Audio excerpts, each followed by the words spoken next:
everyone! Happy New Year! I wanted to make this quick video and tell you what my goals are for this upcoming year. And before I go further, if you hear trance music in the background, that would be my sister in the room next door in the living room. She loves her trance music and sometimes she does live streams of it. She's an awesome DJ, but yeah, trance music isn't really my thing. But yeah, so if the audio picks that up, that's my sister Heather. Well, first of all, just to look back on 2016, I've had good things happen and bad things happen. The best thing that happened to me this year, I think, is I admitted to myself my own unique spiritual path. I describe myself as an eclectic pagan, specifically Christo-pagan, because I work with the Christ consciousness and Jesus of Nazareth, or Yeshua as I think of him, because Yeshua was most likely the name that he actually went by, and with the archangels and all those things. So I do still incorporate elements of Christian mysticism into my practice. I came out of the broom closet this year, both to myself and to my family, and thankfully I was raised in a very open spiritual family, so they were cool with it, thankfully. And when I explained to them, oh, today is one of the festivals of the Wheel of the Year, or this is what I do in terms of my spiritual path, whether that's working with herbs or crystals, they're like, oh, that's neat, tell us more about it. So I feel blessed to be in a family that is open to my spirituality and can find the beauty in my particular path of spiritual faith, because I know not everyone who considers themselves pagan is lucky enough to have that. So coming out of the broom closet is the big happy thing that happened to me this year. Another thing is I got closer to certain friends in my life who I was close with before, but this year we got even closer, so that's another blessing. So those are the wonderful things that happened to me this year. And in terms of other things this year, we unfortunately lost a lot of talent. A lot of celebrities passed away this year, and my country, or at least the Electoral College of my country, elected a man who, well, to say it best, I think he'll be either a buffoon and make the country a laughingstock, or at worst he will make it a rerun of Nazi Germany. And I say that with no exaggeration, considering the types of people he's giving power to and the types of people who are finding validation in their own pre-existing prejudices with his rhetoric, whether or not he lives up to his more extreme rhetoric. But with that said, I am going to be a catalyst for hope and peace and kindness this year. I've decided that while there are some people who I can talk to in terms of politics, and even if we disagree politically, we can find common ground and agree on certain issues, such as the government is corrupt and a lot of people are hurting financially and all those things. Basically, there's people I can agree with even if we disagree, and there are others that see their way or the highway and they will not budge in terms of political discussion. And I've decided, you know what, everyone, we all have our own path to walk. So you guys, you do you. I'm not going to waste my time or energy on people who won't even care to listen to differing perspectives. You guys do you, I'll do me, and hopefully our country will not tear itself to pieces if enough people agree to that philosophy of live and let live, and harm none, do what you will. As far as my artistic goals this year, I'm hopefully going to get a production of my play, The Man Who Laughs, going. I'm in talks now with a theater who's interested in reading the play, a local theater, thankfully, and so we'll see how that pans out.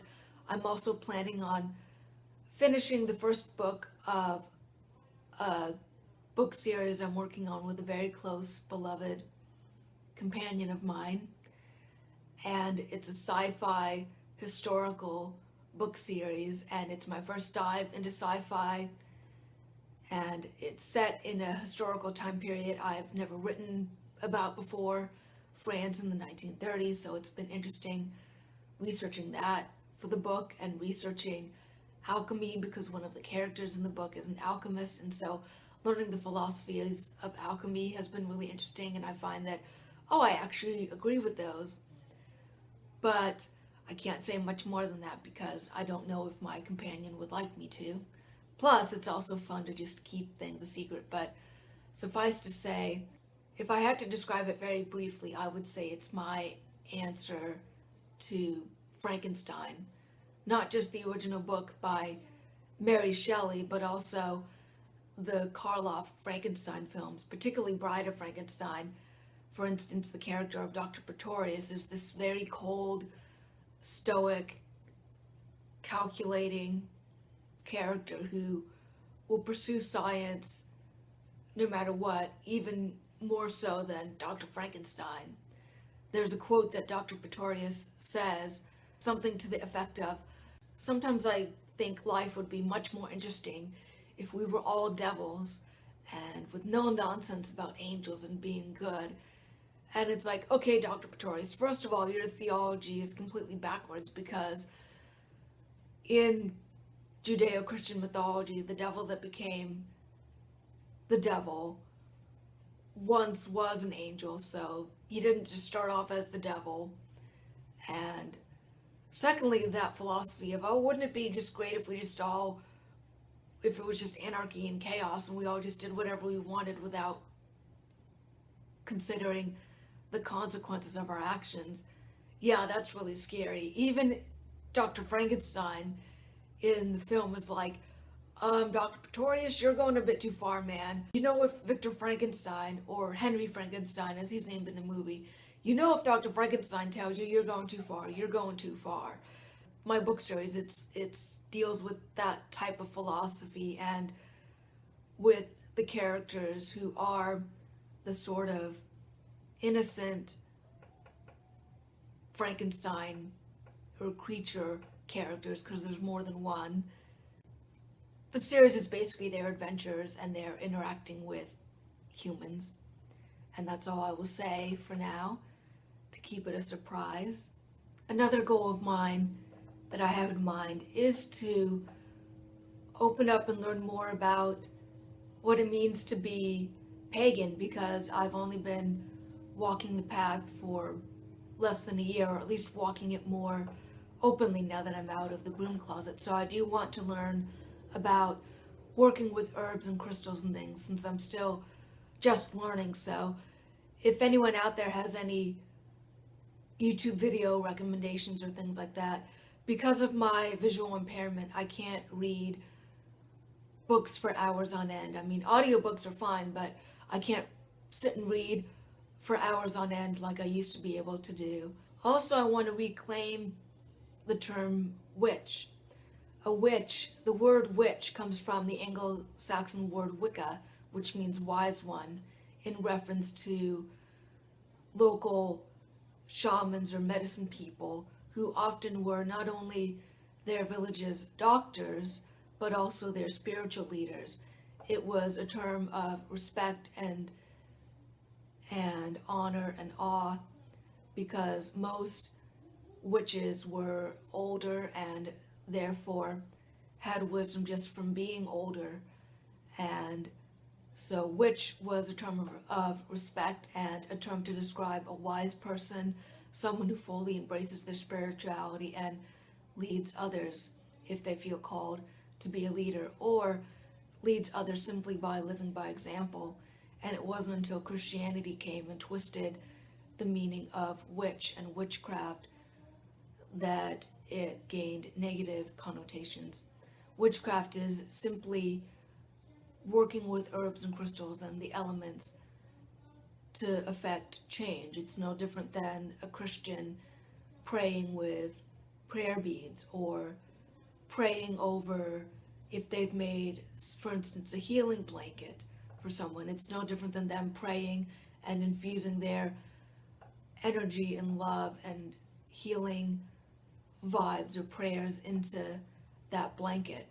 I remember when we went to church once, one Sunday, we made prayer blankets for someone who was in the hospital, and we prayed over the blankets to put our prayers into the blankets, our healing prayers. And looking back on it, I was like, well, we just did magic in the church, because that's what magic is. It's not seeing yourself as the center of the universe and saying, oh, I can change things no matter what. It's using the power of sending out energy and prayer to affect change in the physical world. So that's what I want to do. I want to reclaim the term witch and call myself a witch, a wise one, an old soul. My family's always called me an old soul as far back as I can remember.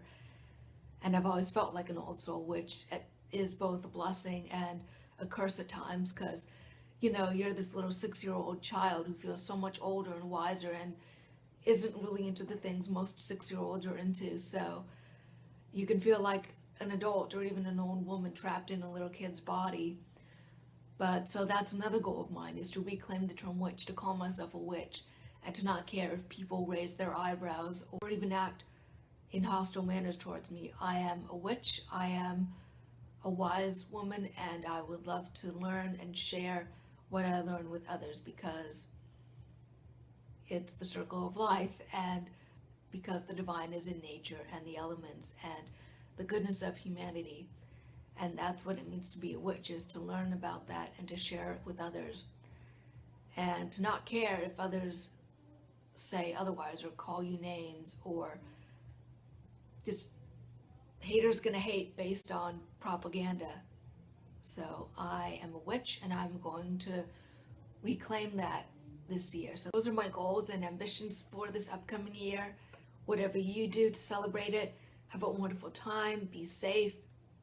May all your hopes for peace and love and happiness and your personal goals and ambitions come true this year. And have a wonderful year, and blessed be. Bye.